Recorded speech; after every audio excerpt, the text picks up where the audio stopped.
and good evening. How are you doing, Joe? How's everybody out there? Smooth as silk. That's right. Yep.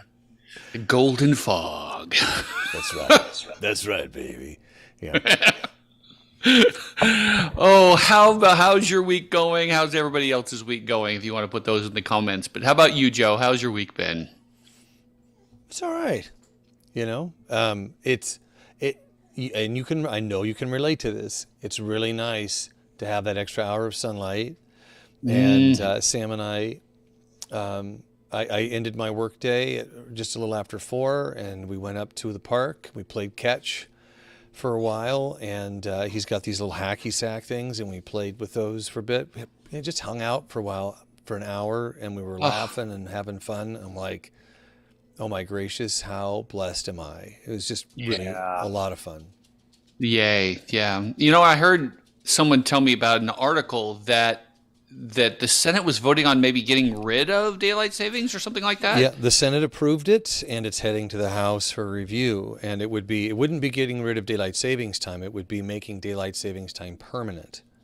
So this time permanent. This is daylight savings time right now. Yes. Yeah. Yes. Nice. All right. Well, that's exciting. I know. I actually read the article, and I thought of you very specifically when I saw that. Yeah. Well, yeah. Well, good. Well, good. I'm glad you're having a great week. It's been a good week. Tomorrow, I'm going to be taking the boys to a March Madness game. Really? Down at Moda Center, first round. We're going to see first-ranked Gonzaga.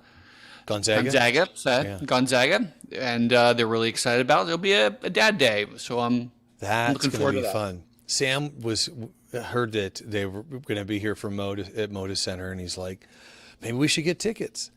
And I looked at the tickets, and I went, maybe we shouldn't, Sam. But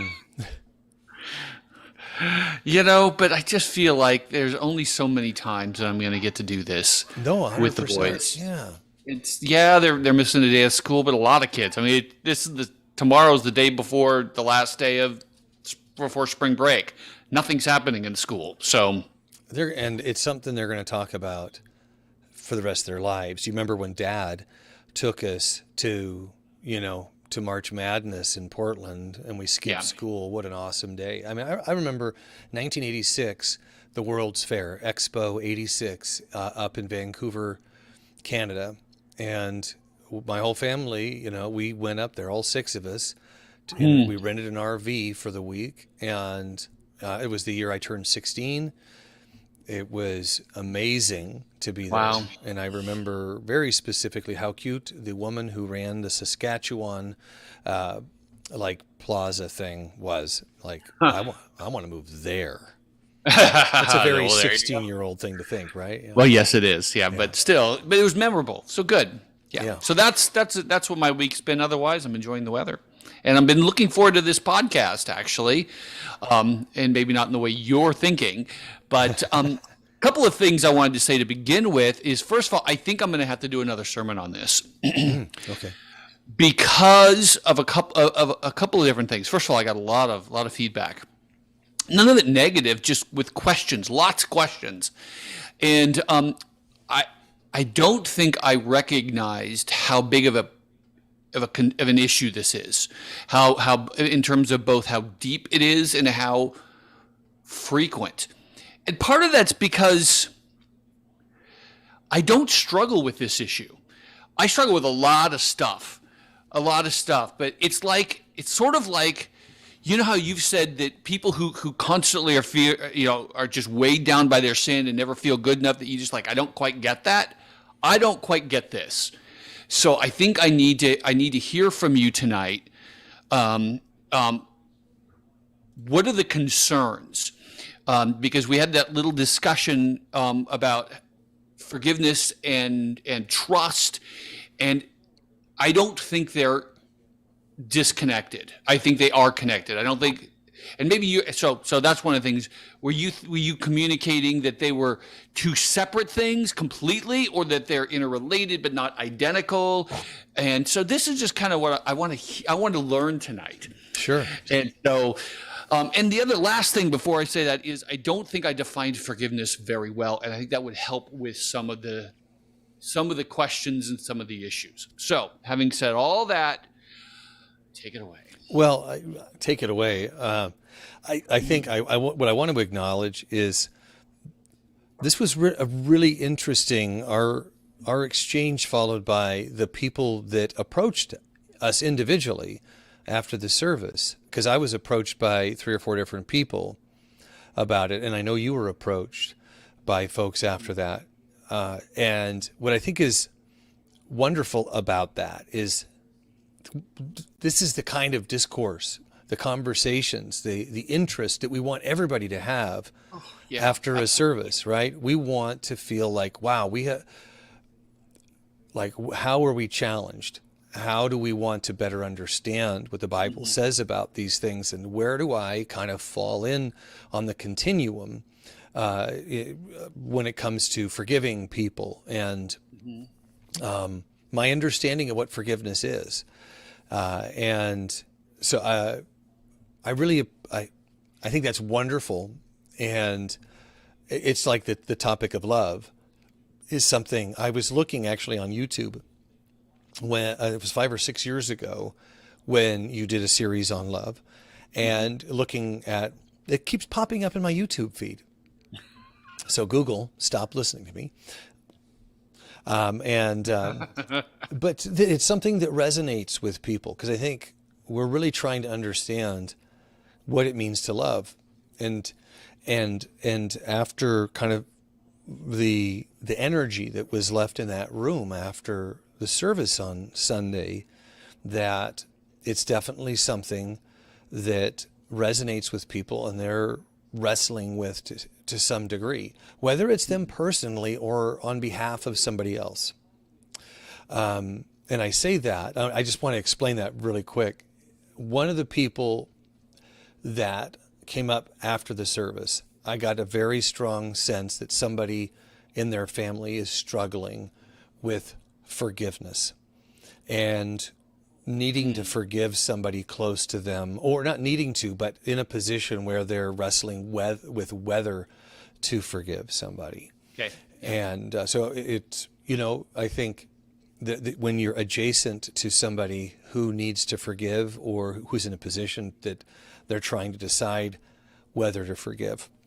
And that's where the kind of the idea of differentiating between what I was trying to say a little bit on Sunday. I hadn't really fully processed what I was trying to say, just that I personally wanted to make sure that people were hearing that just because you forgive somebody doesn't mean that you are saying, I trust that person. I know that you go ahead. And that's okay.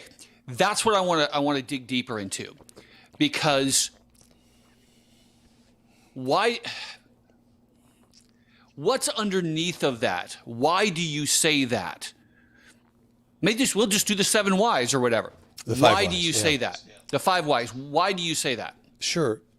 Because I think there's concern. I'm sorry, because I think there's issues underneath of it that's made you come to that conclusion, and I'm trying to understand that.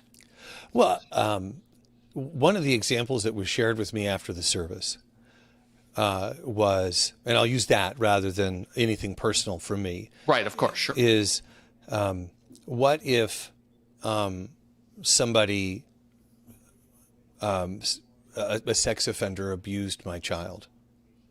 Okay. So I'll forgive that person, but I'm never going to trust them with my child. Okay. So if somebody is unfaithful, or there's infidelity in a marriage, you may choose to forgive them earlier than you would before you fully trust that person again. Okay. So I hear the conclusions. But underneath, and the reason why is because you're concerned that they're going to do it again. Well, let me reframe it, because actually I chatted with Vanessa about this, because I really because she deals with this topic a lot in her in her profession. So what she was presenting was the two don't have to coexist, right? You can forgive somebody that you no longer have a relationship with. Let's say your parent who's no longer here was somebody that harmed you in life. You don't have, trust is not a part of that, but you can elect to forgive that person for the experiences that you had. And you can choose to trust somebody without ever having to forgive a person. So they can relate to each other, but they don't have to. So you're making an assumption. This is what I'm getting, that you're choosing to forgive somebody that you intend to continue to have a relationship with. See, part of all of this is I'm trying to filter it through my theology and trying to connect with this. And I don't mean any disrespect to the counseling professions, and I understand their concerns on those issues, but I need to think through it biblically. Sure. And this is going to sound harsh, and I don't mean it to be that way, but just because psychology and counseling has a viewpoint, it doesn't mean it's true to me. It just isn't. So I'm trying to understand why they're coming to that conclusion, because there's issues I see theologically with this that I'm trying to figure out.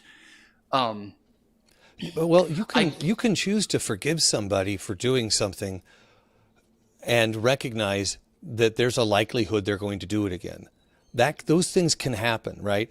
Right. Let me give you. Doesn't mean you agree with it. Doesn't mean that you, and that's something that I think we need to say clearly. Just because you forgive them doesn't mean that you're saying that thing was okay that they did it. Of course not. Right. Somebody could choose to hurt you over and over and over again, and you can choose to forgive them every time. And sometimes trust doesn't even factor into it. Somebody could just elect to hurt you, and you didn't even give them an opportunity.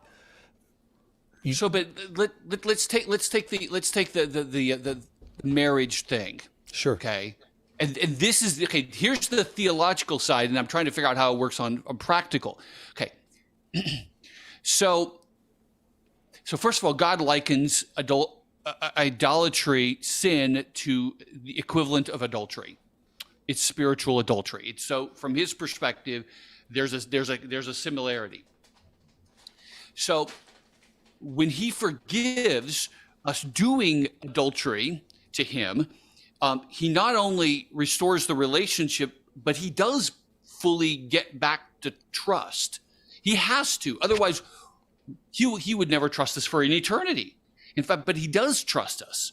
In fact, to say that forgiveness can't mean getting fully to the point of a restored relationship, that does not, in my mind, jive with how we're forgiven. So either that I'm thinking wrong about how we're forgiven, or maybe there's just a different distinction between how God forgives and how we do. But then there's that phrase, forgive is how God forgives. Well, I'm wrestling through some of this stuff, and I don't. I'll throw something out there, because I chatted with Vanessa about this too, is that God forgives us recognizing that we are going to sin again. He knows that we're going to sin. We can't, but there's a difference in human frailty and in his. I mean, he's in a position. We're not God. We endeavor to be like God. It's, I don't know. See, don't you think sometimes that not trusting is a symptom of unforgiveness? I certainly do. It can be, but it doesn't mean it is, right? So not necessarily, but it can be. People can say, "Yeah, I forgive them, but I'm never going to trust them," which is actually underneath, I've never really forgiven it. I don't agree with you. I don't. Which I said can be that. Right. I would. It could be, but it isn't. It doesn't mean that it is. We talked a little bit after the service about the idea of weaponizing forgiveness. The idea that I'm telling you that I forgive you, but I really am just waiting for you to screw up again so I can hammer you with it. And that's There's a different. constant looking Right, for, expecting you to do it again. right. And see, that sounds like not trust to me. So I'll give you an example of one that's not personal, but it was like an actual church example. A friend of mine, Yeah. her father took over at my church as the bookkeeper. He started attending the Right. church and he became the bookkeeper. When I told my friend this, she's like, don't let him do that. You'll be the fifth church that he's robbed. Right. See, and yes, yes, this is exactly it. I'm wondering if trust isn't the right word to be using in this case. Well, there's a wisdom, right? So if you trust him Right. that he's changed, right, then you would be like, oh, well, just go ahead. Go ahead and be the Right. And see, bookkeeper. that's not what I mean by it. Yeah. See, that's the issue. I think this is where I'm getting at when I was trying to get underneath it, because I feel like in my mind, trust is a loaded word that doesn't mean what I'm thinking it means. Because I agree with you 100% with that scenario that says, or the sex offender or whatever, there's a wisdom in knowing if they've done this thing before, especially if they've never confessed. But even if they had, there's a wisdom of knowing that you need to protect them and other people, including maybe yourself, from them potentially doing that sin again. Because they're flawed, right? That's kind of where Because I they're was flawed. going with the whole God thing. Is he knows that even if our intentions in that moment are to do the best that we can do, that ultimately we're going to sin again. Maybe not the same sin, but he forgives us in advance, despite the Right. fact that it's 100% going to happen again. So we can, if God is our model, we can offer forgiveness, recognizing that this is going to happen again. And I wouldn't say that God is saying that I trust you. He's just saying, I understand that you're flawed and that you're going to make mistakes, and I forgive you for that. So like for like the adultery, it'd be like, I forgive you and I trust you, but here's the thing is I know that this is a potential area of weakness for you. So we need to build some stuff into your life and in our marriage to protect, to make sure that that can't happen again. That's not just lack of trust in my mind. That's wisdom. Well, I think But I you could. would say it is wisdom. It is lack of trust. Well, what I'm saying is that you could argue that it is. Like, oh, if you really trusted me, we wouldn't be putting up these barriers. You would just trust that that's Right. not an issue, and that's right. And That's not what I mean. Yeah. See, that's why I was thinking. I think the issue is what do we mean by when we say trust you? And that's not what I mean. Because you're right. I agree with you 100% that sometimes people will say, well, I've committed adultery. Please forgive me. Okay, now you need to fully trust me to be able to do whatever I want, and I'm not going to sin again. Oh, wait a minute here. No, that's not smart. That's not wise. It's not that I don't trust you. It's that I know you better, and I know that this is an area where you could fall. I need to help protect you. And I need to help protect our marriage by not allowing that stuff to happen. I think it's a wisdom issue. But aren't we saying the same thing? I think Just different terms? maybe, yeah. I mean, there's things to explore, right? Like addiction, right? It's like Yeah. you can forgive somebody for falling off the wagon, and that doesn't mean that you trust that they're never going to drink again or they're not going to stumble or anything like that. Right. That it's Oh, absolutely. Absolutely. and one thing I want to kind of come back to is that forgiveness doesn't require another person to be like for you to continue to have a relationship with another person. So Right. Yeah. Yeah. I think that's true. because there are people that just aren't good for us. There are people that shouldn't be in our lives. People that that we can say, and I think that's kind of where that 7 times 70 comes in. It's like, people that, I can tell you, there are people in my life that continue to kind of let me down, and I'm Right. disappointed. And I'm like, and I continue to forgive them, recognizing that they will continue to disappoint me, that they're going to continue to drop the ball. And I love them and I forgive them, and I don't trust them. right? I don't trust that they're going to do what they should do. I don't trust that they're going to be respectful of me. And I continue to forgive them. But I recognize I'll talk like my daughter, right? Like Yeah. I love her and I will forgive the things that she does when she screws up. And I still don't trust like her in given certain situations. It just because she's not there yet. She's not healed. She's not, Right. she hasn't She's not arrived. there yet. Yeah. And I understand what you're doing, and I agree with it. I think in the end, my maybe my nitpick is just calling it trust when there's a better word, more accurate word. I think that might be it. And I think that was maybe the line I was trying to skirt in my sermon when I said you don't want to then do stuff that continues to encourage or enable the behavior, because that's kind of what you're doing. You don't want to give her the opportunity to lie to you again, to steal or to do all of that, because you know that that's an area where she may not do it again, but the history says it's likely. Right. So the history says it's likely. So let's help her by not doing that, not giving her that opportunity to make that sin. But she also has the opportunity to earn back that trust through the history of her choices, her behavior. And I want to go there. Yes. I think, and that's the other part of it I was thinking about. I feel like love, in the wisdom of love, knows that I can't allow that to occur. I can't give that opportunity anymore. But I want to get to the point where I can, if you want to use the word, fully trust. And the issue is in 2 weeks, love to always trust is in the scriptures. But it gives them. I'm thinking it gives them opportunity to earn that trust back. Right. That's one of the things that you give a tiny bit. And you say, I'm going to give you this little bit of space this is something that my own counselor, we had talked about with like trust with my mom, is like, you give a little bit of space. And if she does well with that, then you give more and you give more and you give more. And that slowly builds that trust up. And I can forgive some of the foolishness and just those little things. If you give all of that, then they're not prepared for it.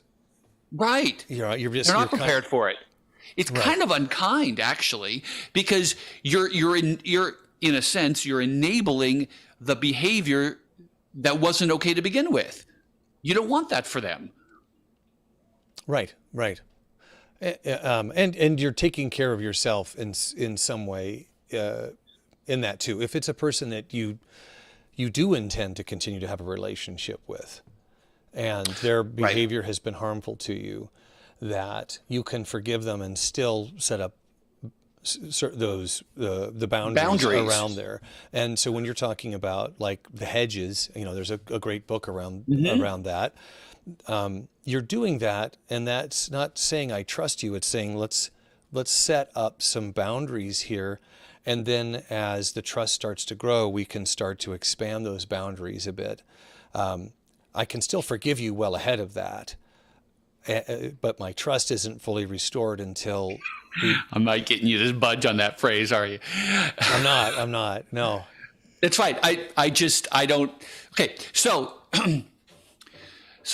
because underneath all of this issue of the trust thing, it is this that people are doing what is the expectation or the wise likelihood that they're going to do it again, and how do you deal with that circumstance? And the other part of it, I think, is also how do you deal with the grief and the hurt that the original offense caused?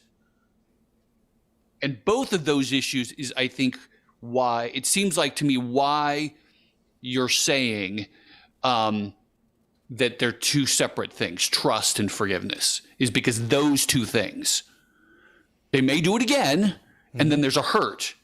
And and protecting yourself from continuing to be hurt by the same person. You don't want that to happen either. Right, right. Because that makes you a fool. Well, right. Yeah. I mean, that's not very kind to say that, but at least if you're going to do it, you got to make it. It's got to be something you decide you're going to do, not just allow yourself to do. Right, right. There's and this is actually something that Vanessa brought up. There's like kind of an empowerment that comes with forgiving somebody, and they don't have to be a party to that forgiveness. Somebody that's no longer a part of your life, that you are separated from, and it's better for you not to be with them. But like in your sermon, talking about drinking poison and expecting the other person to be hurt, or you can stop drinking the poison. Right. It's like, I'm going to choose to forgive that because I'm like, let's go back to that conversation we've had a couple weeks ago about me beating up that kid when I was 8 years old. Mm-hmm. First, if he forgave me for that, I don't know it. He would have done that fully independent of me. We're very unlikely ever going to run into each other again, or Yeah. Reconciliation takes two sides. You can only go halfway across the street. You can't go all the way across the street. And I think that's the difference, is the word reconciliation, right? There's no reconciliation when the other side doesn't want to get reconciled on the issue. And sometimes you just can't. And that, I mean, how do you deal with someone who abused you as a child, and now it's they could reoffend, there could be issues, but there's also there's a toxicity for them being in your life. You don't want that. Right. It's like, I mean, so yeah, you don't necessarily need to talk to them, I think. And I think as I've been thinking about, I think if I could have defined forgiveness, at least in the most tightest thing, it's the letting go of your need for justice. That's it. Yes, 100%. Yes. It's letting go of the need for justice, because the issue is someone has to pay for that sin, and every sin is between me and whoever I sin, but it's also between me and God. And if that person, if they forgive me, they're letting go of their right to punish me for that sin. Fine, but I still have this issue up and down, and that's up between me and God. But yeah, so dealing with that anger, I think, is the issue, and letting go of the need for getting even is the core of forgiveness. Yeah. And here's an area where I was convicted, and I'll say this while you look to see if there were any comments while we were doing this podcast. There have been times where somebody has hurt me in my life, where that person is no longer a part of my life, but I'm kind of vaguely aware of who they are and what they're doing, where I'm secretly hoping that there's an opportunity for justice to, I'm trying to witness justice, right? Even if it's not me who metes it out, I'm wanting somebody to provide that, right? And to me, that means that I haven't forgiven the hurt, because I'm waiting. I'm just sitting there waiting for justice to be, for them to be punished. Yeah, And I think forgiveness, part of it is just going, if you really can get there, is to all the ways to say, and God, I hope, and I ask you to forgive them too. Nobody, that they, for that. Yeah. We did have a comment, and see, this is the part that I'm struggling. These are the kinds of phrases that makes me struggle with some of the positions we've talked about tonight. Is Jesus saying, if someone strikes your right cheek, offer them the other one as well? How do we deal with that? It's that seems to be saying, allow them the opportunity to do it again. What's the context? What's the context in which your cheek is? I would have to look that. And see, this is why I have to do another sermon. Right. Because I think that's important. So much here. Because I get that statement, but then you misapply that, right? Okay. And I didn't look it up. So. My spouse just beat me, so I'm going to come back so you can beat me again. I mean, that makes zero sense. Right, and I can't agree with that. Right. To go back, absolutely not. That doesn't seem right at all. And that's where that's that. I may love you, but there's no way I can allow you to continue. I can't give you the opportunity to do it again. I just Yeah. can't. So the way I would look at that phrase is going back to forgiveness, is to say, rather than to make justice my own, right? That offering you the other cheek is forgiving you in spite of the fact that you harmed me, because it's basically electing not to avoid what now is it retribution? Where you're not striking back eye for an eye, tooth for a tooth. You're saying, okay, you're gonna hit me. I forgive you for that. I don't think it says you got to hang out and wait for them to beat the crap out of you. Excuse me. No, no, and I think, in fact, interestingly, that is part of the context, is eye for an eye. It seems like that's the point. In fact, the phrase is "do not resist an evil person." I think it's the idea of trying to produce your own justice. Sometimes Right. that's not your place, And if sometimes, I think maybe, like, for example, if you're in a prison camp and the guards are mistreating you, it's like you have no recourse. Don't attack the guards. That's not going to help you. Right. And don't try to get your own. Don't try to get your own justice. Allow God to bring your justice. That's the way I see it. Yeah, that's the way I look I at it. think that's likely what that's about. Yeah. But those are the kinds of things. And then, as I said, kind of offhanded a little bit earlier, is in 2 weeks, I had love always trusts. I'm quoting Paul. So Yeah. what do we do with that phrase? See what I'm saying? Always hopes. Love always perseveres. And so, So that's a conversation we're going to have to continue and have again at some point. Yeah. I think we can agree on the issues of whether you want to call it trust or not. The issue is you don't want to enable people to continue to do the same behavior. You need to help them not. And if that means you put up boundaries, if you to use your phrase, you don't trust them, in that you make sure you put hedges for them and for yourself. Yeah. We can all agree with that. I think that's true. And I think sometimes the lack of trust is you're just grieving, or your lack of forgiveness is you need to grieve. So any other last comments? I'll give you the final comment. No, and this promise is good. I won't say anything. All right. So if you're talking about this again on Sunday, I need to make sure, because I won't be there, that No, not this Sunday. Oh, not this one? Okay. But see, okay. Sorry, it's going to go longer. Okay, but see, this Sunday, and it has to do with this issue, because it says love does not delight in evil; it rejoices in the truth. It doesn't allow. It's not happy with. It's not encouraging people doing what is wrong. It encourages people to do what's right. And it's interesting that he's following that right up on the issues of forgiveness, because that's kind of what we've been talking about. Yeah, it kind of goes to the whole idea of a truly covenantal marriage.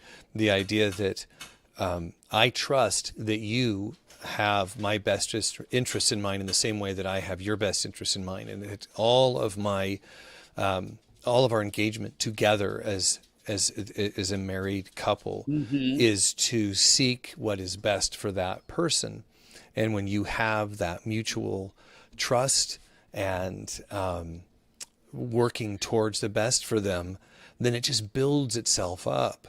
And when it's upside down or it's, unbalanced, I trust that you really don't want to do this again, so that's why I'm not gonna allow you to have that opportunity.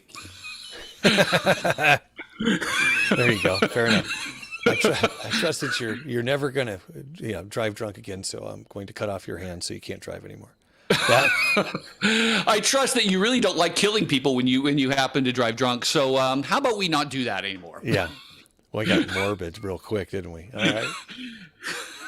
But it's the improving. It's seeing that underneath of it, you really don't want to continue.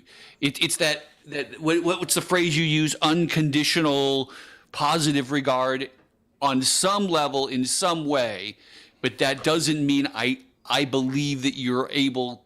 That I think that you're not weak in an area and you can fall in that area again. Yeah. Yeah. Yeah, I trust you want our marriage to continue. So no. So you're not talking about this Sunday.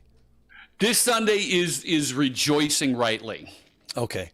in the right things.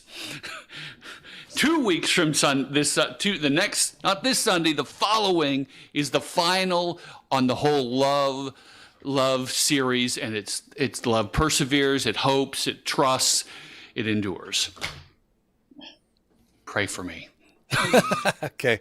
All right. Oh, thank you, Joe. I appreciate you. I appreciate this conversation. I learned, and I hope people who listened were benefited from it too. And say hi to Tom. I don't think Tom's listened to the podcast before, but he said he was going to try to catch it tonight. So, hey, Tom. All right. Take care, everybody. Bye. Take care.